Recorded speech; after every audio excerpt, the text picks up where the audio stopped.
to the Festival of Storytellers.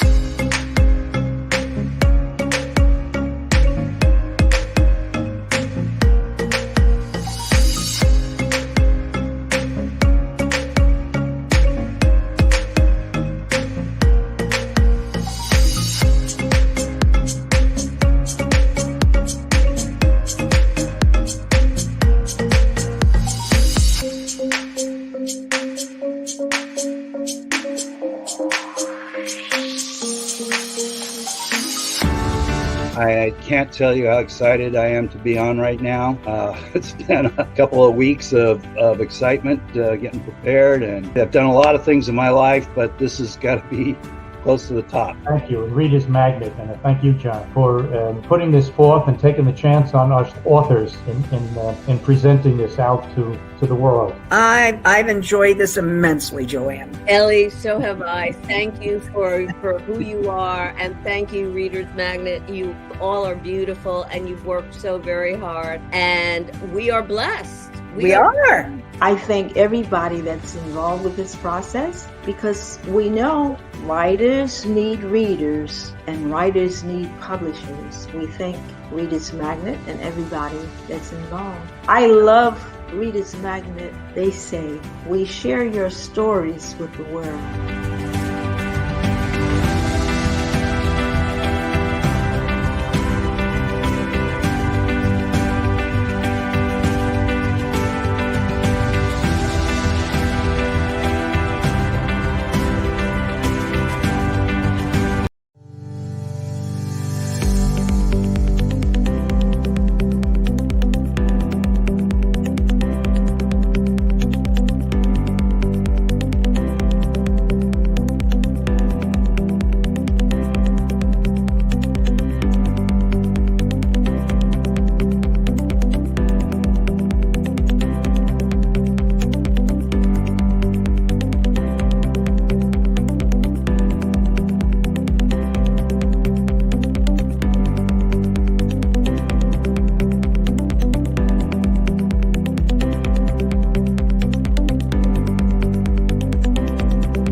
Hello, everyone, and welcome to the Festival of Storytellers. My name is Nikki Geiger, and I am going to be the moderator today for Kishwar Mirza.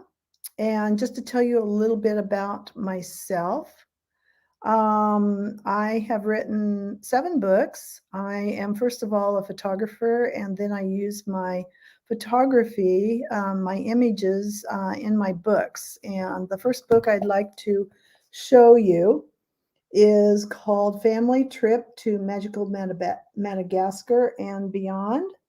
And it's when we took our teenage granddaughter to Madagascar and all of the adventures we encountered along the way. My second book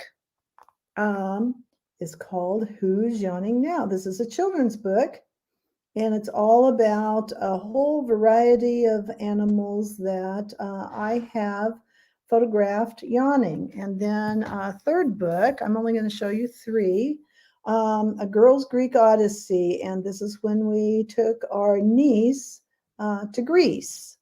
So, and since Greece is all about odysseys, I thought that it appropriate to name it A Girl's Greek Odyssey. Now, I would like to introduce Kishwar to you. Kishwar lives in Canada. And hello, Kishwar. Hi, how are you? I am good. And she has written a book titled, her featured book is The Sun and the Moon, More Poems from a Grandmother's Heart. So this is a compilation of short stories and poems that she has written. Right. So can you tell us more about that, Kishwar? So actually just a continuation. I wrote a book called, sorry, my dog walker just came in. I wrote a book about it's called Stories from a Grandmother's Heart, and then I just had more stories and poems to tell. So I just wrote a second book. Okay, so what genre does this book fall under? Is it a children's book, adult? What is it?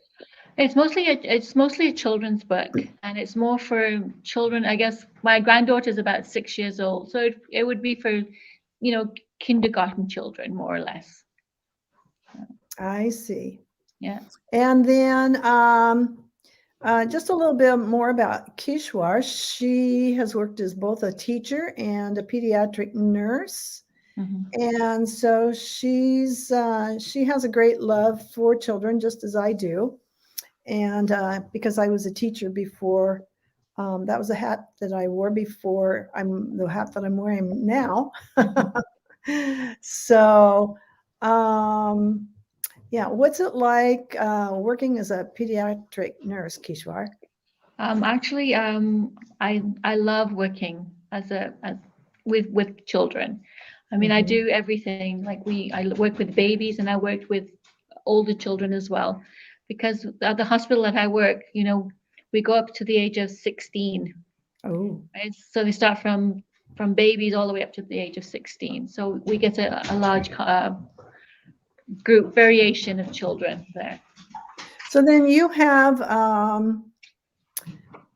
variety for a target audience, and that could include the children at the hospital, correct? Yes. But I mean, majority of my stories are for younger children, right? Up until to the age of 7 or 8, right? I see. Because I guess I look at my own grandchildren, and my stories are based on things and their imagination. Because I find children have a wonderful imagination. They do. They do, do. don't they? Yeah. So why did you write this particular book? What was behind it? How long did it take you? All of those things. Tell us a whole bunch about it. Okay, so I mean, I've always enjoyed writing, so I guess that's one thing. I like poetry. I guess one day I was just thinking about writing something for my granddaughter to try, and just because I guess she just inspired me. And so I started writing a story about the letter A, for instance. But it was more or less based on the alphabet, and about the letter Q, and how the letter Q felt it wasn't as important. So that got me going. And then sometimes I would write poetry, and and I like nature, so I just wanted to combine some of those things together. And it's just sometimes how it is. I'm sure you feel that way, but sometimes things just come into your mind. Absolutely. And then you get an idea, and then you just have to write it down quickly. And so those are some of the things that I would be driving, or I'd see something, and all of a sudden an idea would just pop into my head. And so I felt I had to take those ideas and put them into and write about them. Absolutely. Yeah, absolutely. Can you give us a sample of, you're talking about the alphabet. Yeah. Is that available for us to just kind of get a sampling about? Yeah, I could read a short portion of the story that I started writing. This is my first book. It's called. Could you slant it down a little bit? Okay. Higher.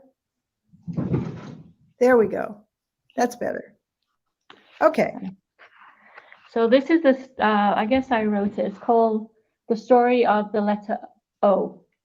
So I said, one day letter O was looking at himself in the mirror. He was totally round, no lines and no squiggles, just a round O. He wished he could be as exciting as the letter X, who had been seen standing with a sword in one of his points. He would wave it and dare others to try and take it away. How about the letter S, who was so majestic? He tried to roll away a part of him, and every time he tried, he said, "Ow, it's hard to make a piece of you disappear." He tried pushing and pulling and rubbing. No matter what he did, nothing seemed to work. "I think I'll just run away," O said.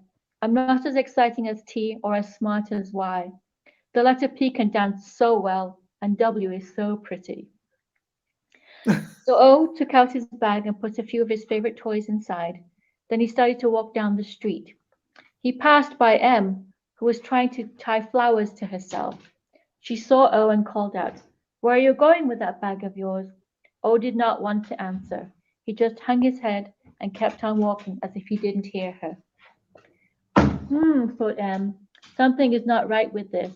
She called A, who she knew always had the answer to any question. She told A what she had seen and asked what she should do. A thought about it for a while and then said, "Maybe we should try and find O, and maybe there is something that we can do to help him." So they decided to walk to some of the other letters. First, they tried to find the letter E, who was riding around on his skateboard.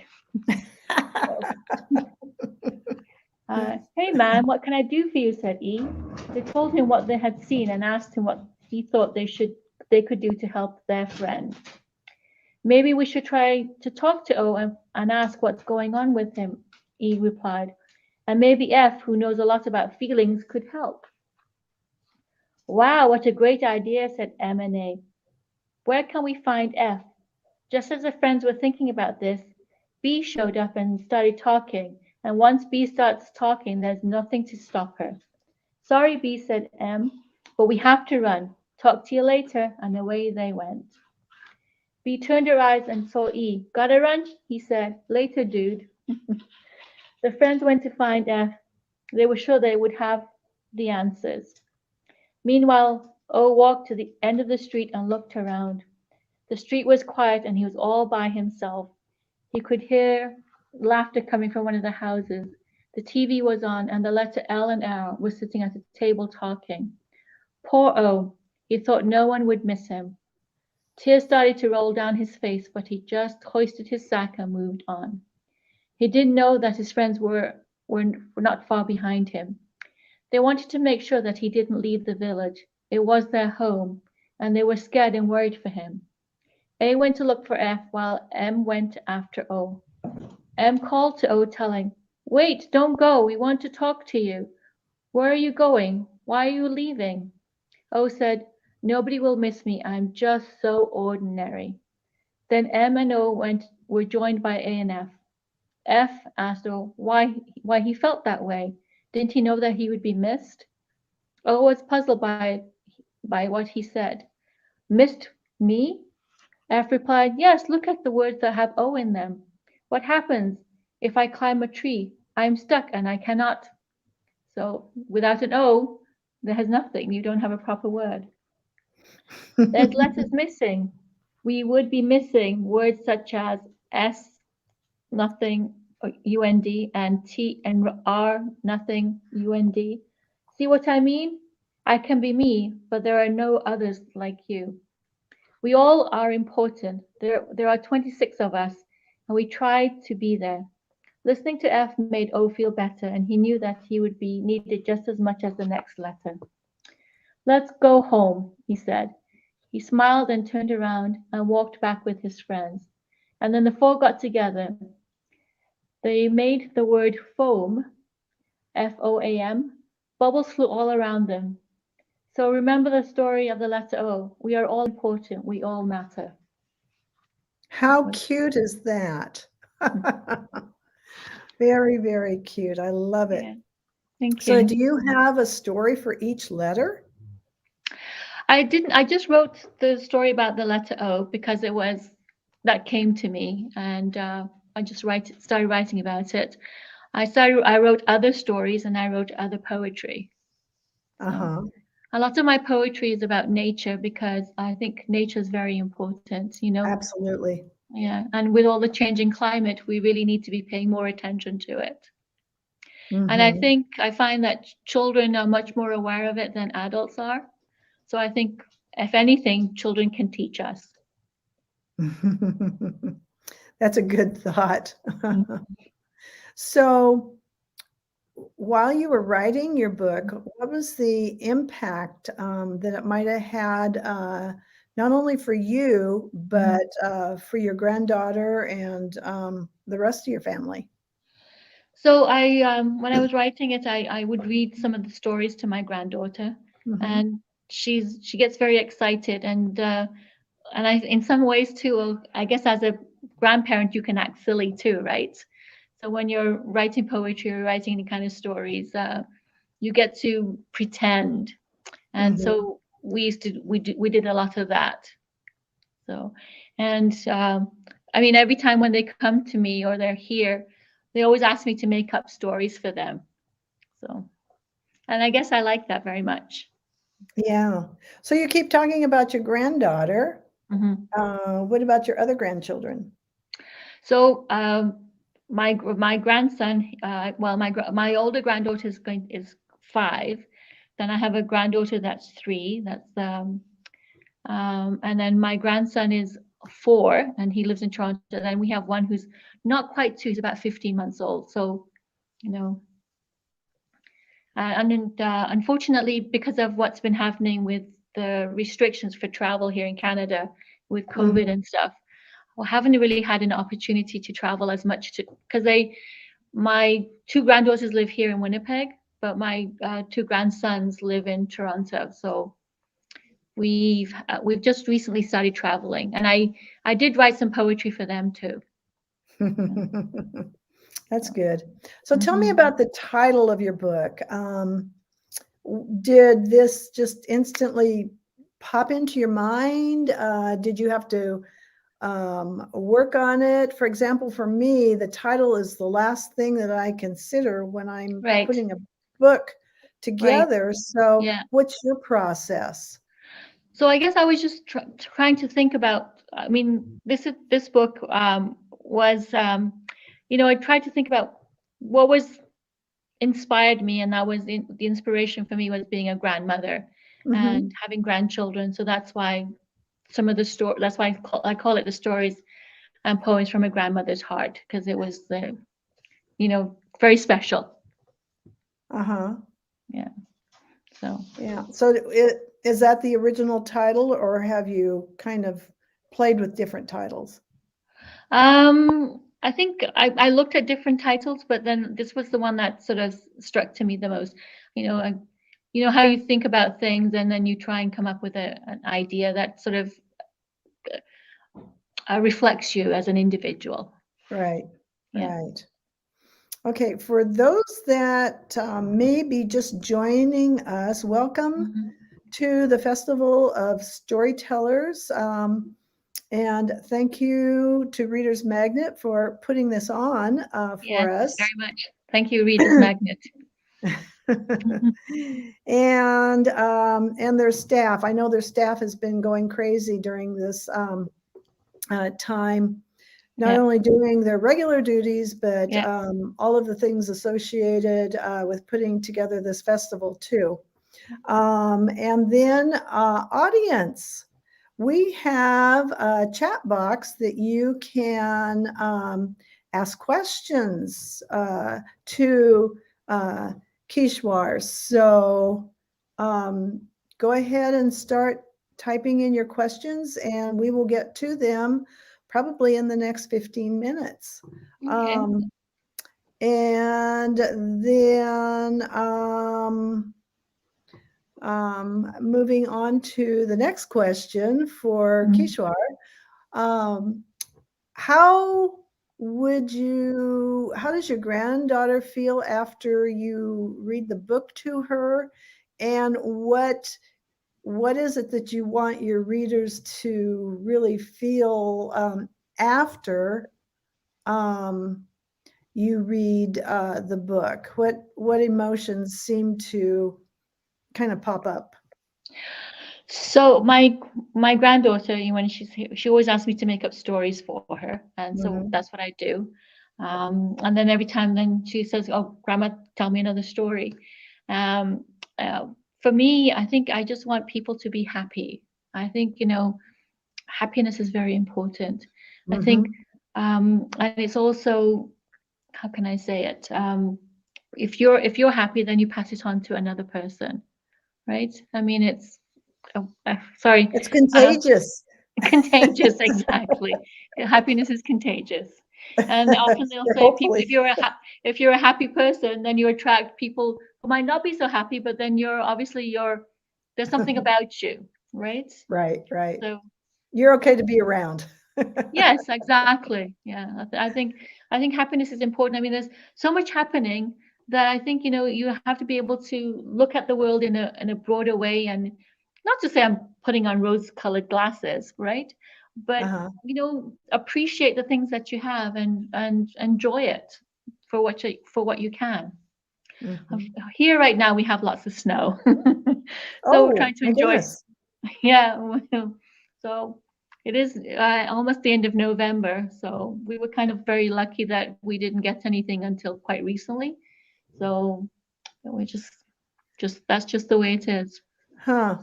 Yeah, I don't even think about snow because, you know, it's very, very, very rare here in Southern California. Right, I can imagine. It's If like you had snow. snow. Yeah. So, So and I guess yeah. that's the other thing too. Sorry, this is my dog. Oh. Just wants to be Okay. part of it. Yeah.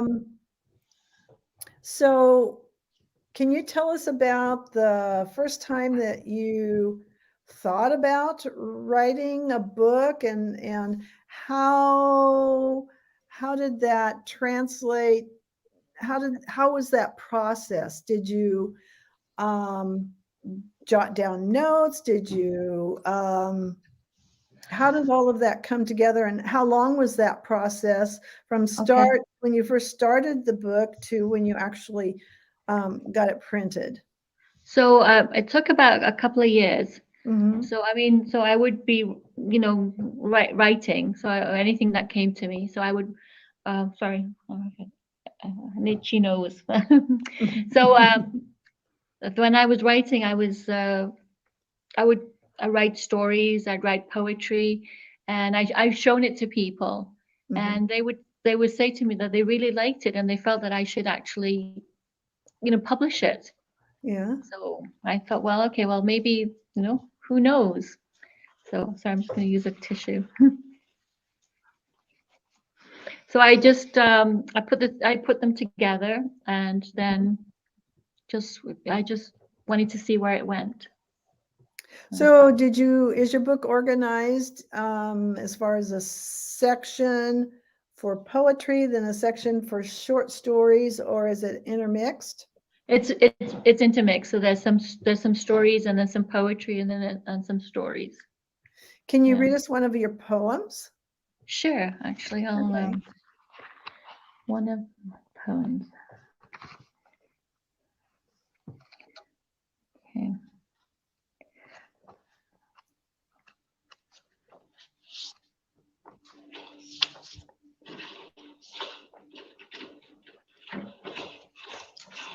Okay, so this is the one called Rain. Okay. Um, the rain is falling, the sky is grey. Who needs sunshine anyway?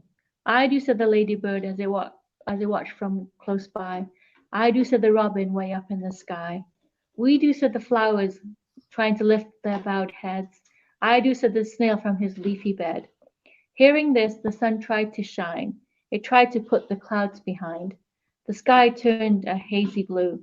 There was so much the sun had to do. So remember when it rains on you, that it's nothing new. The sun will return when it can to bring warmth and glory to the land. That's very sweet. I like that. So It's a nice, pleasant, fun ending. yeah, I thought so. I just I like it, and I like the picture too. I don't know if you can see that. Oh yeah.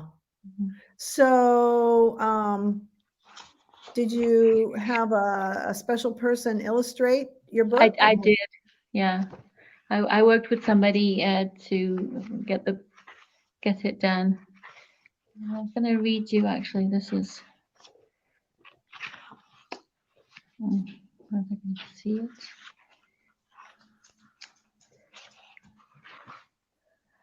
This is one I wrote about bees, because you know what's happening with the bees, right? Absolutely. Yeah. So I said, "Where are the bees?" said the flowers to the trees. They shook their boughs to say, "No, we miss them though." They asked the birds flying by. They see so much up in the sky. Some of the birds flying above the ground had not heard any bee sound. Maybe they're just late, making sure that we just have to wait. No, said the flowers, that's not true. We know what bees like to do. They are friendly and like to play. Maybe they're just waiting for a sunny day. Have you seen the bees? We are missing them, please. We need them to make the plants grow. The buds need them, you know. Bees fly in and out and take the pollen all about. Where are the bees? Can you help find them, please? Very cute. Yeah. Yeah.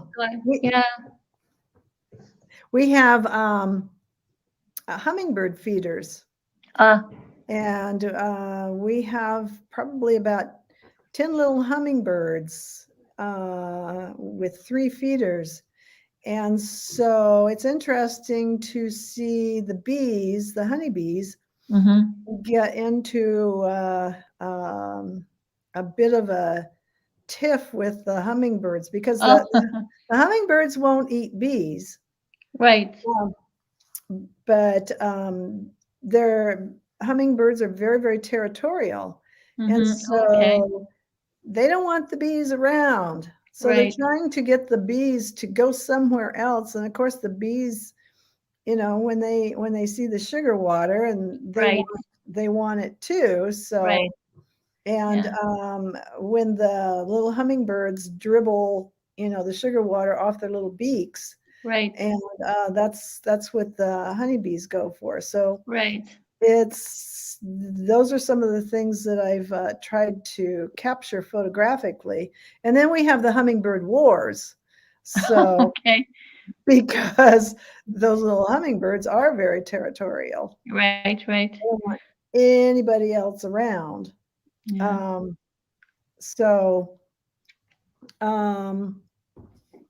Let's see. The other thing that I would like to ask you would be, are all of the stories and the poems that you have written, is happiness the only emotion that you want people to gain from your stories and poems? Well, I mean, happiness for me is very important. I think there's a question. I guess shall I answer the question or shall I just wait? Not yet. No, not yet. Okay. I mean, I feel happiness is very important, and I think I just want people to feel happy. And when I write about these, like the bees and the rain and things, it's you know, it makes you think, right? And what more can you do for the world? I mean, it's like I'm a gardener, right? So am I. Yeah. So, and I don't use any kind of pesticides. No. Everything's natural. And well, especially here in Manitoba, we have a very short growing season. And so I tried to put my garden in. I mean, this year we didn't have a lot of rain and it was very, very dry, but I mean, it's just important for me to make sure that I have plants around, because I think, well, they also make you feel happy. Yeah. Right? Especially flowers. Absolutely. Actually, you wouldn't believe it, but I grew apricots in my garden. Oh, that's awesome. Yeah, and they were quite delicious. I think the squirrels really liked them. Oh, yeah. I have a squirrel war. It's like, yeah, no. You stay away from my apricots. Yeah, so I think one year I had about 5, and I was leaving them there, and I was watching them, and thought, oh, well, great. You know, maybe I'll try one and see if it's ready to be picked. And it wasn't quite ready yet. The next time when I went, they were all gone. So I think all the squirrels took them all. Yeah, you kind of have to pick them a little early. Yeah. Okay, so One question from a fairgoer says, does writing energize you or exhaust you? I think it energizes me. Because the thing is, you know, being a nurse, I work shift work, right? Right. So you work days, evenings, nights. So your mind is always going, and so that for me, I guess in some respects, because my mind is always going, I write in order to be able to just keep creative and then keep my mind active. So do you always have a writing pad in your pocket, or how does this work for you? Well, that's what my husband told me. I should always carry something. He told me to carry a tape recorder, but I don't always do that. I sometimes I'll jot down ideas, and or if I have my phone with me, I'll speak into it. Yeah. Or and I have docs on mine, so sometimes I'll just write something. So, yeah. Yeah, that's what I would suggest to people, that kind of think up things on the go. So, Right. yeah, it's always good to have that little cell phone with you and just tell it, Right. what that thought is for the moment. For And sure. then another fairgoer wants to know how many different poems do you have? How many have you written, would you guess? Oh gosh, maybe about 40 or 50. I'm not sure, because I've also Are they all in your books? no, because there were poems that I've written for people. So I like see. I'll write something and I'll give it to a person because it reminded me of something. So like I've written poetry for colleagues. So, and I think I've got some of my poetries in here, and I've got some of my poetry in the other book. So you have like a first edition and a second edition. Right. And where can people get your books? So I believe they're on Amazon. Look, the first one is on Amazon. The second one is not published as yet. It's in the process. Oh, But I see. Yeah, but the first one is. So. And the first one is titled what? Stories and Poems from a Grandmother's Heart. Stories and Poems from a Grandmother's Heart. Okay. Right. And then the second one is The Sun and Moon, More Poems from a Grandmother's Heart? That's right. Okay, so what is it about the sun and the moon? Oh, sorry, something happened. You lost your light. Oh, okay, I'll have to get somebody to do it for me. That's okay, you're good. You're good. Am I okay? Yeah, you're still okay. All yeah, right, we can see you. Okay, great. Sorry. Okay, so tell us about the sun and the moon. So actually there was just this, it's a poem I wrote about the sun and the moon. Oh, yeah, the poem I wrote was about the sun and the moon, and it was about just they were playing together. So like the moon and the sun were playing hide and seek, and so it's just a poem about that. They were like two friends. I see. So is this a poem or a story then? Actually, it's a poem. I see. Okay. Are you? Do you see me, or do I have to change anything?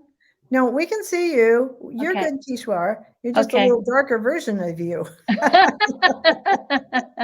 Well, I mean that is me. So yeah, everybody says they can see you. Okay, wonderful. So, all right. So, if you were to say that your book was advocating any particular cause or agenda, what would you say it was, and why is it important to convey that? Actually, my book is more or less it's just about nature, I guess. Nature is very important to me, and I feel that we need to be able to be aware of what we're doing, especially through the climate, with a lot of climate change. So, and I guess that's the only thing. And because we have, I've got grandchildren, and I want to make sure that we protect the world for them. Mm-hmm. Anything else?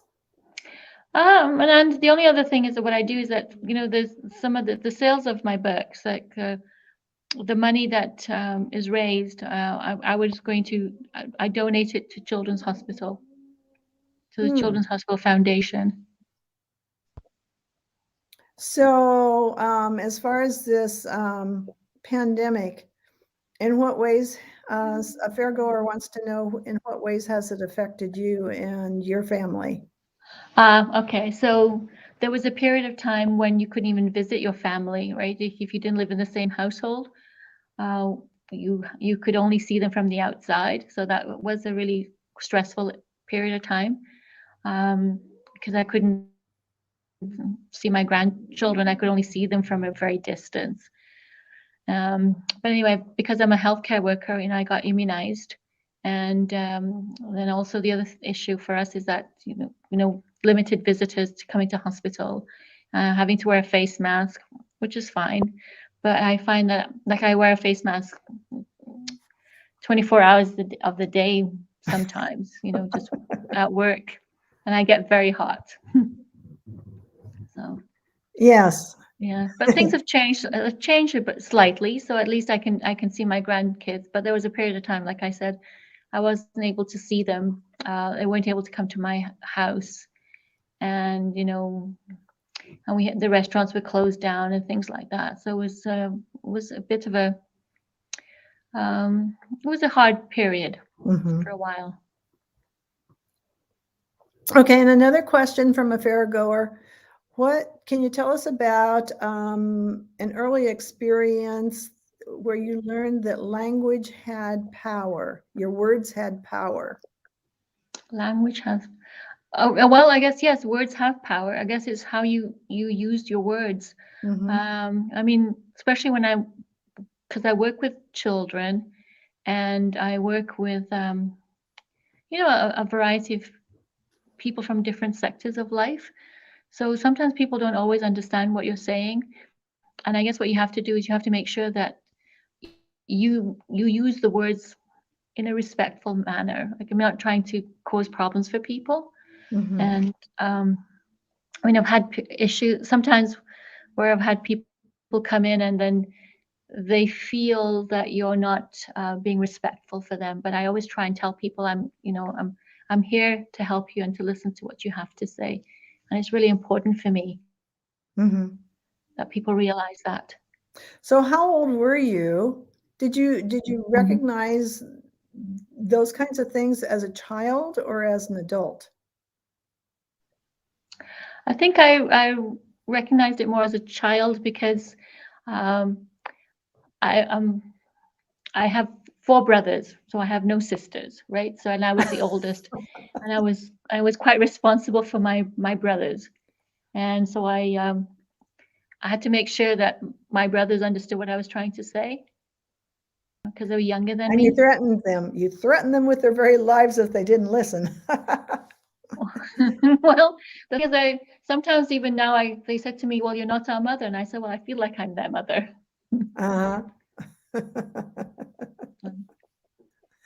So, but yeah, it's just, and I find that sometimes with my grandchildren I can be a little bit silly against when we tell stories to each other. I use some kind of words, and they always tell me, "Oh, Grandma, you're being so silly." So.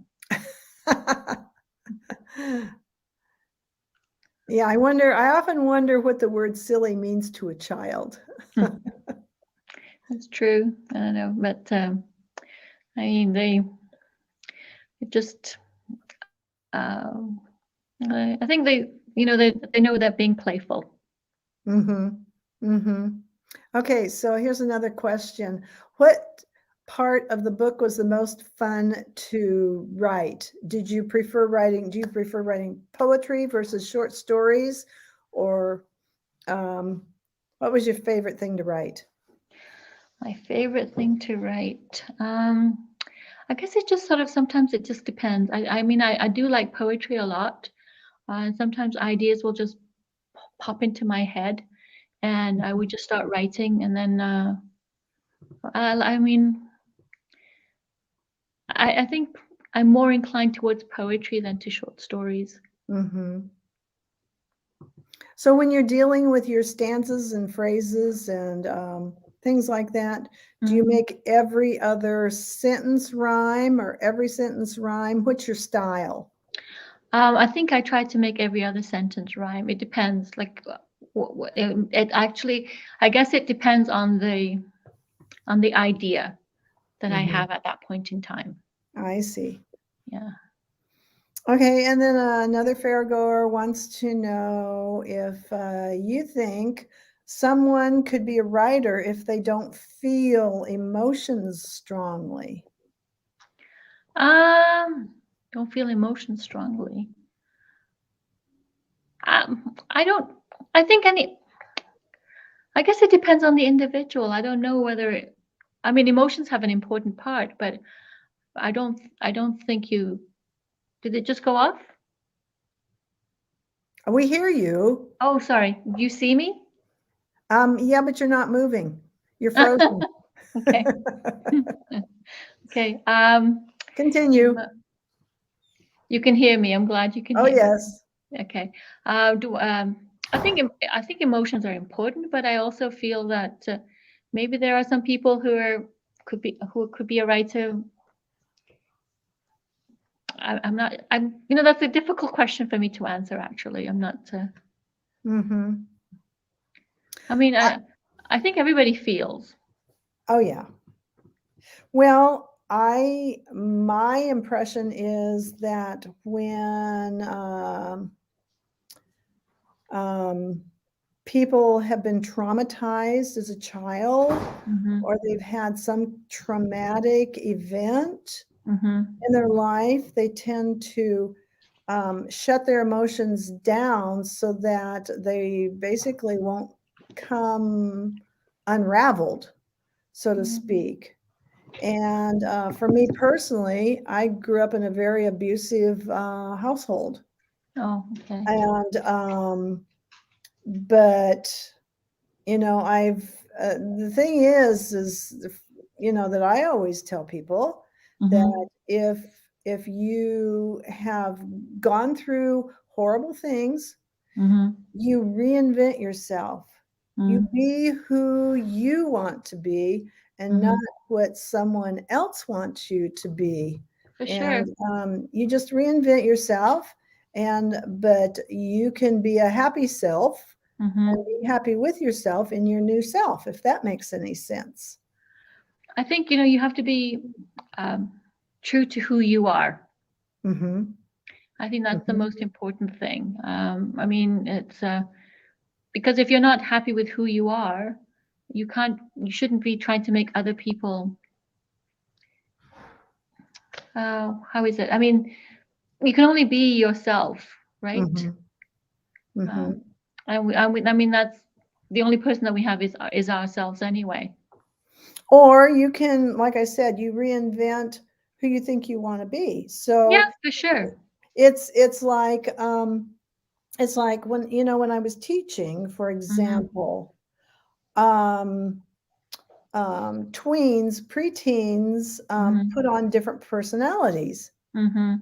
And some days they might be very arrogant, and other days they might be very happy-go-lucky, or other days they might be very angry and whatever. So they're trying on different personalities and feelings and things like that, just to see how a variety of people react.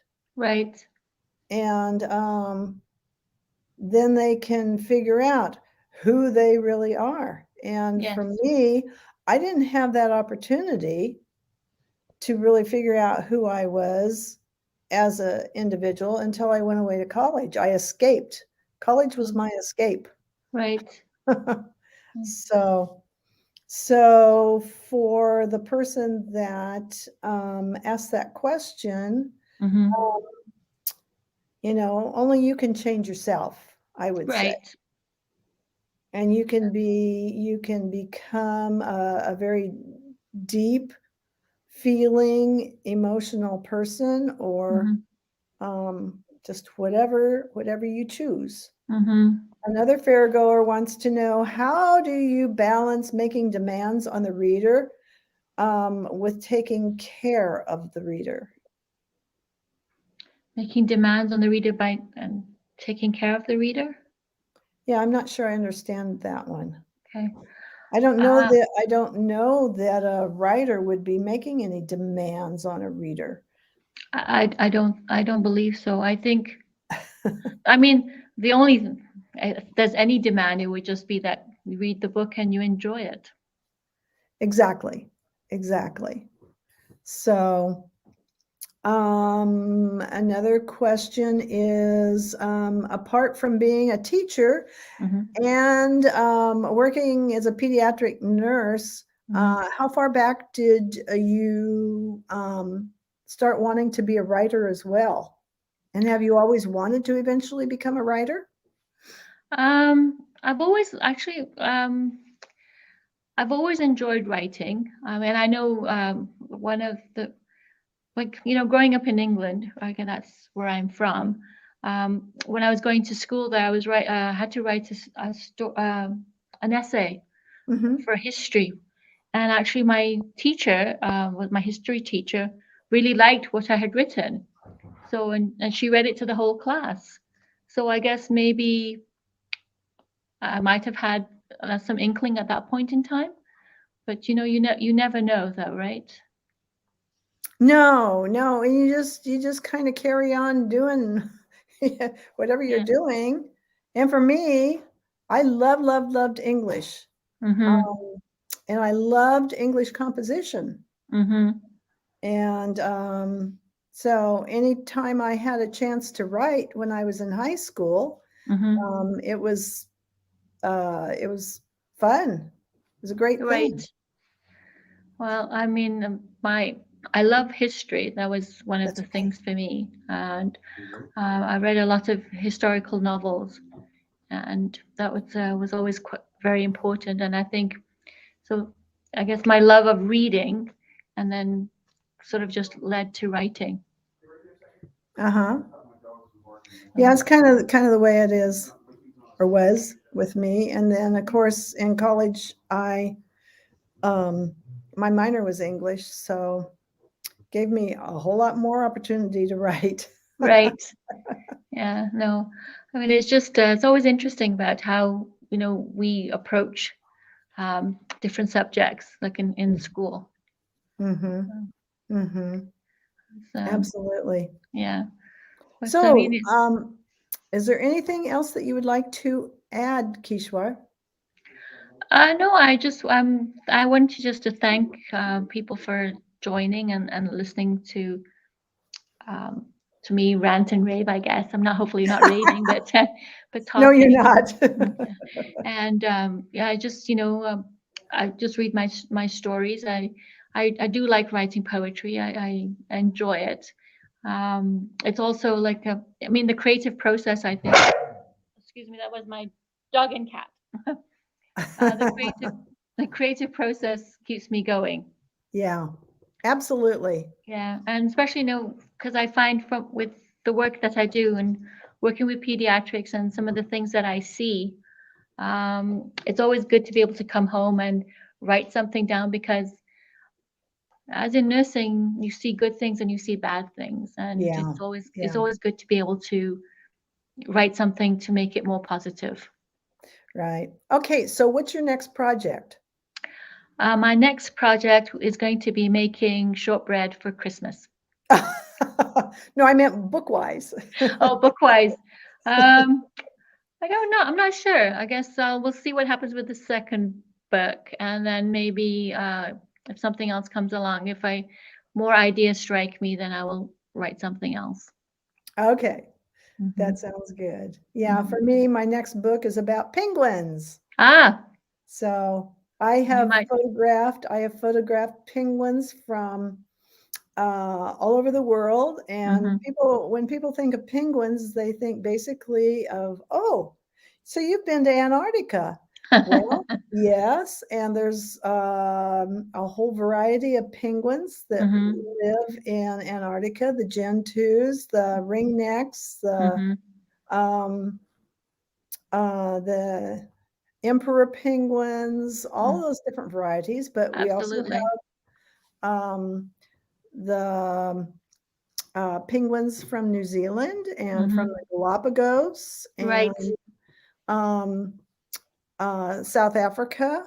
Mhm. So I just have one more kind of penguin to photograph before I will be able to start putting my book together. So I anticipate 2 years from now, I will have my book out. And so far it's kind of tentatively titled Penguins Around the World. Oh, that's wonderful.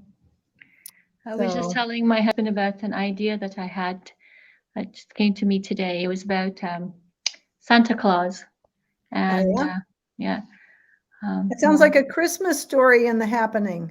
yeah. It was like, well, yeah, it was just about how my granddaughters were sleeping in bed, but they couldn't quite fall asleep, and it was Christmas Eve, and all of a sudden they hear this big thud, and poor Santa, because of our ice and snow here, has fallen off the roof and is unable to deliver the toys to all the kids. So Uh-oh. who do they have to ask? But Grandma, what should we do? Mrs. Claus, huh? So, well, for our audience and everyone else who has joined us today for the Festival of Storytellers, thank you very much for joining us. And thank you again, Reader's Magnet, for putting all of this together. And my writer, author of the hour today has been Kishwar Mirza. And you can again get her books and in where again? Tell us. Amazon. Amazon. Mhm. You can get her books from Amazon. The title of her newest book is The Sun and Moon, More Poems from a Grandmother's Heart.